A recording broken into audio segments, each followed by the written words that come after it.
ഈശോ സ്നേഹിക്കുന്നവരെ, logos quiz 2026 logos ക്വിസിൽ 400 മാതൃകാ ചോദ്യങ്ങളിൽ നിന്ന് 78 ചോദ്യങ്ങൾ രൂപതാതല പരീക്ഷയ്ക്ക് വരുന്നതായിരിക്കുമെന്ന് ഇതാ വെബ്സൈറ്റിൽ KCBCയുടെ വെബ്സൈറ്റിൽ കൃത്യമായിട്ട് കൊടുത്തിട്ടുണ്ട്. അതിൽ വിശദാംശങ്ങളൊക്കെ അവിടെ ലഭ്യമാണ്. നമുക്ക് അതിനെക്കുറിച്ചുള്ള എൻ്റെ വ്യക്തിപരമായ അഭിപ്രായങ്ങൾ വീഡിയോയുടെ അവസാന ഭാഗത്ത് ഉൾക്കൊള്ളിക്കാം. ഇപ്പം നമുക്ക് ആ ചോദ്യോത്തരങ്ങളൊന്ന് കാണാം. അതിനോട് കൂടെ ഒരു കാര്യം കൂടി സൂചിപ്പിക്കാനുള്ളത്, 78 മാർക്ക് വരെ വേണ്ടവർക്ക് തീർച്ചയായിട്ടും ഇത് മതി. അവർക്ക് ബൈബിൾ വായിക്കൊന്നും വേണ്ട എന്ന് വേണമെങ്കിൽ പറയാം. അല്ലെങ്കിൽ ഈ ഭാഗത്ത് ബൈബിൾ നൽകപ്പെട്ടിട്ടുണ്ട് ആ ഭാഗം. എന്നാൽ 90-ലധികം മാർക്ക് നേടുവാൻ വേണ്ടിയിട്ട് ദൈവകൃപയാൽ നമ്മൾ തയ്യാറാക്കിയിരിക്കുന്ന ലോഗോസ് ക്വിസ് പുസ്തകം നിങ്ങൾക്ക് ഉപയോഗപ്പെടുത്താവുന്നതാണ്. അതിൻ്റെ കാരണങ്ങൾ കൂടെ നമുക്ക് കാണാം. ഈ ഒരു 78 ചോദ്യങ്ങൾ മുഴുവനും തന്നെ നമ്മുടെ വീഡിയോയിൽ നേരെയോ തിരിച്ചോ ഏതെങ്കിലും രൂപത്തിൽ ഉള്ളതാണ്. നമുക്ക് ആദ്യത്തെ ആ 400 ചോദ്യങ്ങളിലേക്ക് പോകുന്നതിന് മുമ്പ് ഇതാ ഇവിടെ ശ്രദ്ധിക്കുക. ആരുടെ ഭരണകാലത്താണ് നാട്ടിൽ ക്ഷാമമുണ്ടായത്? ന്യായാധിപന്മാരുടെ. നമ്മുടെ ആദ്യ ചോദ്യോത്തരങ്ങൾ ആരംഭിക്കുന്ന ആദ്യ പേജിലെ 1-ാം അധ്യായത്തിലെ 3-ാം ചോദ്യമാണ്. ഇതാ റൂത്തിന്റെ പുസ്തകത്തിൽ നിന്നുള്ള ചോദ്യങ്ങൾ നമ്മുടെ ഈ 400 ചോദ്യങ്ങളുടെ പ്രോത്സാഹനമാവുന്ന വിധത്തിലാണ് കൊടുത്തിരിക്കുന്നതെന്നാണ് പറയുക. അതിൽ ചോദ്യങ്ങൾ നമുക്കൊന്ന് ശ്രദ്ധിക്കാം. ആദ്യത്തെ ചോദ്യം തന്നെ നോക്കുക. ആരുടെ കാലത്താണ് നാട്ടിൽ ക്ഷാമമുണ്ടായത്? കഴിഞ്ഞ പ്രാവശ്യവും ദൈവകൃപയാൽ നമ്മുടെ പുസ്തകത്തിലെ 2-ാമത്തെ ചോദ്യം തന്നെ പ്രധാന പരീക്ഷയ്ക്ക് 1-ാമത്തെ ചോദ്യമായിരുന്നു. ഇവിടെയും അതുപോലെ തന്നെ നമ്മുടെ തുടക്കത്തിൽ ചോദ്യം കാണിച്ചു തന്നല്ലോ. 3-ാമത്തേത് ഇവിടെയും 1-ാമത്തെ ചോദ്യം അതാണ്. തുടർന്നുള്ള ചോദ്യങ്ങൾ നമുക്ക് കാണാം. എല്ലാ ചോദ്യങ്ങളും തന്നെ ഞാൻ കുറച്ചൊക്കെ നോക്കിയപ്പോൾ എല്ലാ ചോദ്യങ്ങളും തന്നെ നേരിട്ടോ തിരിച്ചോ നമ്മുടെ പുസ്തകത്തിൽ ദൈവകൃപയാൽ ഉള്ളതാണ്.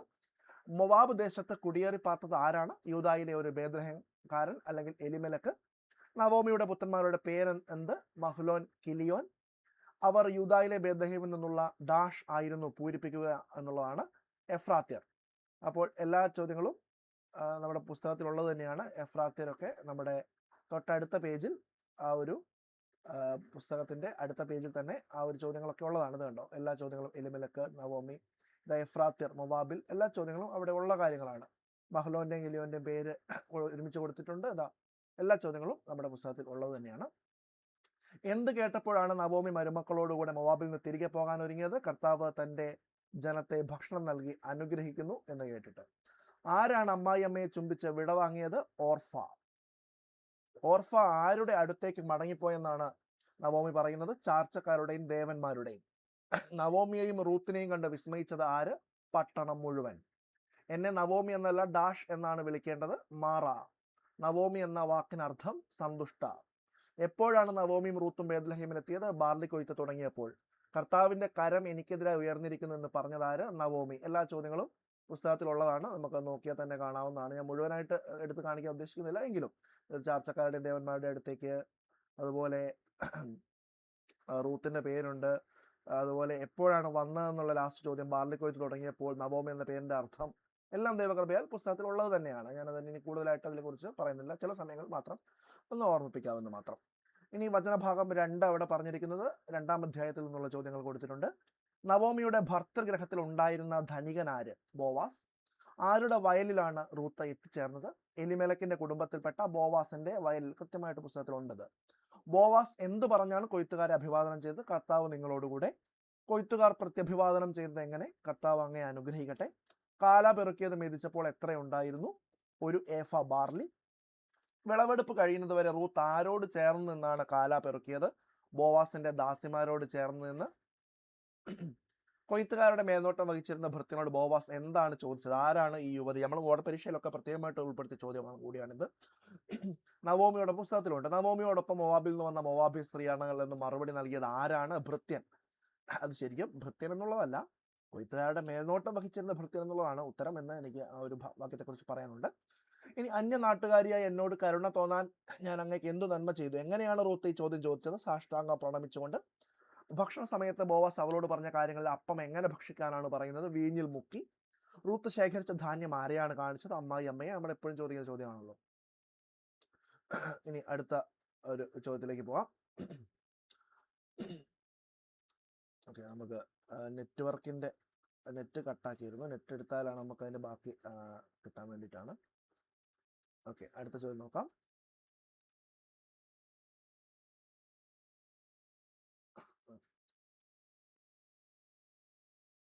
മൂന്നാമത്തെ അധ്യായത്തിലേക്ക് എത്താം. മൂന്നാമത്തെ അധ്യായത്തില് റൂത്ത് ഓക്കെ 3. മകളെ സന്തുഷ്ടമായ കുടുംബജീവിതത്തിൽ നിന്നെ പ്രവേശിപ്പിക്കുക എൻ്റെ കടമയല്ലേ, ആരാരോട് പറഞ്ഞു, മകളെ എന്നാണ് നവോമി റൂത്തിനോട്. ഭക്ഷിച്ചും പാനം ചെയ്തും സന്തുഷ്ടനായപ്പോൾ ബോവാസ് എവിടെയാണ് കിടന്നുറങ്ങിയത്? ധാന്യകൂമ്പാരത്തിന്റെ അരികിൽ. ബോവാസ് എത്ര അളവ് ബാർലിയാണ് റൂത്തിന്റെ തലയിൽ വെച്ചു കൊടുത്തത്? 6 അളവ്. കാര്യങ്ങൾ എങ്ങനെയാകുമെന്ന് കാത്തിരുന്ന് കാണാം. ആരാണ് പറഞ്ഞത്? നവോമി. റൂത്ത് എങ്ങനെയാണ് മെതിക്കളത്തിലേക്ക് ചെന്നത്? കുളിച്ച് തൈലം പൂശി ഏറ്റവും നല്ല വസ്ത്രം ധരിച്ച്. അർദ്ധരാത്രിയിൽ ബോവാസ് ഞെട്ടി ഉണർന്നപ്പോൾ കണ്ടത് എന്താണ്? കാൽക്കൽ ഒരു സ്ത്രീ കിടക്കുന്നു. അടുത്ത പൂരിപ്പിക്കാനുള്ളതാണ്. നീ ഇപ്പോൾ കാണിച്ചിരിക്കുന്ന ഡാഷ് ആദ്യത്തേലും വലുതാണ്. ഔദാര്യം. ആരാണ് കാര്യം തീരുമാനിക്കുന്നത് വരെ അടങ്ങിയിരിക്കുകയില്ലാത്തത്? ബോവാസ്. ഇനി 4-ാം അധ്യായത്തിൽ നോക്കാം. വീണ്ടെടുപ്പും കൈമാറ്റവും സംബന്ധിച്ച് ഇസ്രായേലിൽ മുൻപ് നിലവിലുള്ള നിയമം എന്താണ്? ചെരുപ്പൂരി മറ്റേ ഏൽപ്പിക്കുന്നത്. ഇസ്രായേൽ ജനത്തിന് ജന്മം കൊടുത്തവർ ആരെല്ലാം? റാഹേൽ, ലയ. ബോവാസ് എവിടെ ഐശ്വര്യവാനാകട്ടെ എന്നാണ് ശ്രേഷ്ഠന്മാരും നഗര കവാടത്തിൽ നിന്നവരും പറയുന്നത്? എഫ്രാത്തായി. ബോവാസ് എവിടെ പ്രസിദ്ധനാകട്ടെ എന്നാണ്? ബേത്ലഹേമിൽ. റൂത്തിന് ജനിച്ച പുത്രന് പേരിട്ടത് അയൽക്കാരായ സ്ത്രീകൾ. ഹെബ്രോന്റെ പിതാവ് പേരസ്. വീണ്ടെടുക്കാനുള്ള അവകാശം നീ തന്നെ ഉപയോഗിച്ചുള്ളൂ. ആരാരോടാണ്? ബന്ധു ബോവാസിനോട്. നഗരത്തിൽ നിന്ന് ബോവാസ് ആരെയാണ് വിളിച്ചു കൊണ്ടുവന്നത്? ശ്രേഷ്ഠന്മാരായ 10 പേരെ. ബോവാസ് റൂത്തിനെ ഭാര്യയെ സ്വീകരിച്ചതിന് ആരൊക്കെയാണ് സാക്ഷികൾ? ശ്രേഷ്ഠന്മാരും നഗര കവാടത്തിൽ നിന്നിരുന്നവരും. കർത്താവ് തന്റെ ഭവനത്തിലേക്ക് വരുന്ന സ്ത്രീ ആരെപ്പോലെ ആകട്ടെ എന്നാണ് സാക്ഷികൾ പറഞ്ഞത്? ഇസ്രായേൽ ജനത്തിന് ജന്മം കൊടുത്ത റാഹേൽ, ലയ. നേരെ തിരിച്ചോ മറിച്ചോ ഏതെങ്കിലും തരത്തിൽ എന്തായാലും നമ്മുടെ പുസ്തകത്തിൽ ദൈവകൃപയിൽ ഈ ചോദ്യങ്ങളൊക്കെ ഉണ്ട്. ഇതിന്റെ PDF ലഭിക്കാനായിട്ട് നമുക്ക് ഡിസ്ക്രിപ്ഷൻ ബോക്സിൽ ഞാനത് ഉൾപ്പെടുത്താം, അതിന്റെ ലിങ്ക്. ഇനി അടുത്തത് സഭാപ്രസംഗന്റെ പുസ്തകത്തിലേക്ക് പോകാം. എന്നേക്കും നിലനിൽക്കുന്നത് എന്ത്? ഭൂമി. ഡാഷ് വരുന്നു പോകുന്നു, ഭൂമിയാകട്ടെ എന്നേക്കും നിലനിൽക്കുന്നു. പൂരിപ്പിക്കുക. തലമുറകൾ. വ്യഗ്രതയോടെ ചെയ്യാൻ മനുഷ്യനെ ജോലികൾ ഏൽപ്പിച്ചത് ആര്? ദൈവം. എല്ലാം മിഥ്യയും പാഴ്വേലയുമാണ്. ഏതെല്ലാം? സൂര്യന് കീഴിൽ നടക്കുന്ന എല്ലാ പ്രവൃത്തികളും. സഭാപ്രസംഗൻ 1:15 അനുസരിച്ച് അസാധ്യമായത് എന്താണ്? ഇല്ലാത്തത് എണ്ണുക. അറിവ് വർദ്ധിക്കുമ്പോൾ വർദ്ധിക്കുന്നത് എന്ത്? വ്യസനം. ജെറുസലേമിൽ രാജാവും ദാവീദിന്റെ പുത്രനുമാര്? സഭാപ്രസംഗകൻ. സകലവും മനുഷ്യന് എന്താണെന്നാണ് പ്രസംഗകൻ പറയുന്നത്? ക്ലേശഭൂയിഷ്ടം. ആർക്കും കഴിയുകയില്ല എന്ന് സഭാപ്രസംഗകൻ പറയുന്നത് എന്താണ്? വളഞ്ഞത് നേരെയാക്കാൻ. ജെറുസലേമിൽ എനിക്ക് മുൻപുണ്ടായിരുന്ന എല്ലാ രാജാക്കന്മാരെയും അധികം ഞാൻ സമ്പാദിച്ചു. എന്ത്? ജ്ഞാനം. ദുഃഖം ഏറുന്നത് എപ്പോൾ? ജ്ഞാനം ഏറുമ്പോൾ. 2-ാം അധ്യായത്തില് ചോദ്യങ്ങൾ നോക്കാം. ചിരി ഭ്രാന്താണെന്നും ഡാഷ് നിഷ്ഫലമാണെന്നും ഞാൻ മനസ്സിലാക്കി. സുഖഭോഗങ്ങൾ. എന്തിനെയെല്ലാമാണ് സഭാപ്രസംഗൻ വിവേചിച്ചറിയാൻ തുടങ്ങിയത്? ജ്ഞാനവും ഉന്മത്തതയും ഭോഷത്വവും. ഭോഷത്വത്തെ അതിശയിക്കുന്നത് എന്ത്? ജ്ഞാനം. ഭോഷനെ പോലെ തന്നെ ജ്ഞാനിക്കും ലഭിക്കാത്തത് എന്ത്? ശാശ്വത സ്മരണ. ദുഃഖസങ്കുലമായിട്ടുള്ളത് എന്ത്? അധ്വാനം. ആർക്കാണ് ദൈവം ജ്ഞാനവും അറിവും ആനന്ദവും പ്രദാനം ചെയ്യുന്നത്? തന്നെ പ്രസാദിപ്പിക്കുന്നവന്. ദൈവത്തെ പ്രസാദിപ്പിക്കാൻ വേണ്ടി ധനം ശേഖരിച്ചു കൂട്ടാനുള്ള ജോലി ലഭിക്കുന്നത് ആർക്കാണ്? പാപിക്ക്. തന്നെ പ്രസാദിപ്പിക്കുന്നവന് ദൈവം പ്രദാനം ചെയ്യുന്നത് എന്ത്? ജ്ഞാനവും അറിവും ആനന്ദവും. ആർക്ക് കാണാനാണ് കണ്ണുള്ളത്? ജ്ഞാനിക്ക്. ഭോഷൻ നടക്കുന്നത് എവിടെ? ഇരുട്ടിൽ. ആരിൽ നിന്ന് അകന്ന് ഭക്ഷിക്കാനോ ആനന്ദിക്കാനോ ആർക്കാണ് കഴിയുക എന്നാണ് സഭാപ്രസംഗൻ ചോദിക്കുന്നത്? ദൈവത്തിൽ നിന്ന്. 3-ാം അധ്യായം. മനുഷ്യ മനസ്സിൽ അവിടുന്ന് നിക്ഷേപിച്ചിരിക്കുന്നത് എന്ത്? കാലത്തിന്റെ സമഗ്രതയെക്കുറിച്ചുള്ള ബോധം. മനുഷ്യൻ ആദ്യന്തം ഗ്രഹിക്കാൻ കഴിവില്ലാത്തത് എന്ത്? ദൈവത്തിന്റെ പ്രവൃത്തികൾ.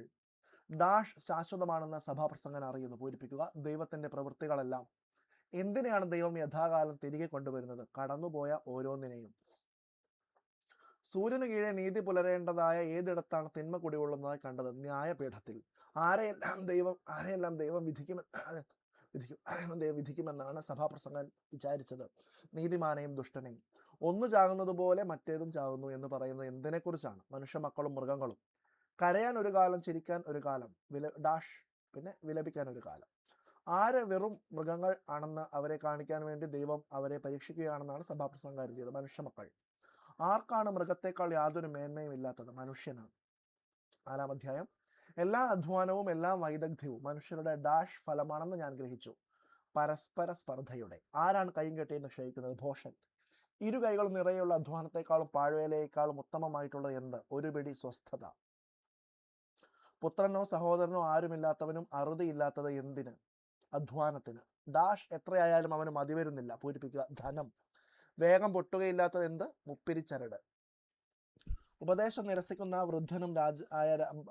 വിഡ്ഢിയും വൃദ്ധനുമായ രാജാവിനേക്കാൾ ഭേദമായത്? നിർധനനെങ്കിലും ബുദ്ധിമാനായ യുവാവ്. 4:7 പ്രകാരം മിഥ്യ കണ്ടത് എവിടെ? സൂര്യന് കീഴെ. സൂര്യന് കീഴെ വീണ്ടും ഞാൻ ഡാഷ് കണ്ടു. മിഥ്യ. 5-ാം അധ്യായം, എവിടെ പോകുമ്പോഴാണ് സൂക്ഷ്മതയുള്ളവനായിരിക്കേണ്ടത്? ദേവാലയത്തിൽ. തങ്ങൾ തിന്മയാണ് പ്രവർത്തിക്കുന്നത് എന്ന് അറിയാത്തതാര്? ഭോഷന്മാർ. എപ്പോഴാണ് മൂഢജൽപ്പനമാവുന്നത്? വാക്കുകളേറുമ്പോൾ. അവിടത്തേക്ക് പ്രീതിയില്ലാത്തത് ആരിൽ? മൂഢരിൽ. സ്വപ്നങ്ങളേറുമ്പോൾ വർദ്ധിക്കുന്നത് എന്ത്? പൊള്ളവാക്കുകൾ. ആർക്കാണ് സുഖനിദ്ര ലഭിക്കുന്നത്? അധ്വാനിക്കുന്നവന്. ധനികന്റെ ഉറക്കം കെടുത്തുന്നത് എന്ത്? അമിത സമ്പാദ്യം. ആരാണ് തന്റെ നാശത്തിന് മുതൽ സൂക്ഷിക്കുന്നത്? ധനികൻ. തെറ്റുപറ്റിയതാണെന്ന് ആരോട്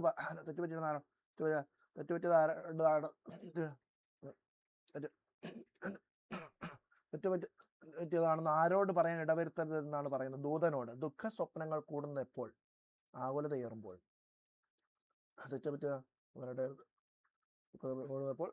ഓക്കെ. ഒരുവൻ ആഗ്രഹിക്കുന്നത് ഒന്നിനും കുറവ് വരാത്ത വിധം ദൈവം അവന് നൽകുന്നത് എന്ത്? സമ്പത്ത്, ഐശ്വര്യം, കീർത്തി. മനുഷ്യന്റെ അധ്വാനം എന്തിനു വേണ്ടിയാണ്? ഉദരപൂരണത്തിന്. സങ്കല്പത്തിൽ അലയുന്നതിനേക്കാൾ നല്ലത് എന്താണ്? കൺമുൻപുള്ളതുകൊണ്ട് തൃപ്തിപ്പെടുക എന്നത്. വാക്കുകളുടെ പെരുപ്പം എന്തിന്റെ പെരുപ്പമാണ്? മിഥ്യയുടെ. സൂര്യന് കീഴെ എന്ത് ഞാൻ കണ്ടിരിക്കുന്നു എന്നാണ് 6:1 സഭാപ്രസംഗം പറയുന്നത്? മനുഷ്യർക്ക് ദുർവഹമായൊരു തിന്മ. നമ്മൾ ഇതിൻ്റെ 1ാം ഭാഗമായിട്ട് ഇത്രയുമാണ് ഈ വീഡിയോ ചെയ്യുന്നത്. ഇനിയും ബാക്കി കൂടി വേണമെങ്കിൽ നിങ്ങൾക്ക് കമൻറ്റ് കൂടെ ചെയ്താൽ കുറച്ചുകൂടെ സ്ലോ ആയിട്ട് ചെയ്യാൻ നോക്കാം. അതുപോലെ ഇതിൻ്റെ PDF എന്തായാലും ഡിസ്ക്രിപ്ഷനിലുണ്ട്. ദൈവം നമ്മെ അനുഗ്രഹിക്കട്ടെ.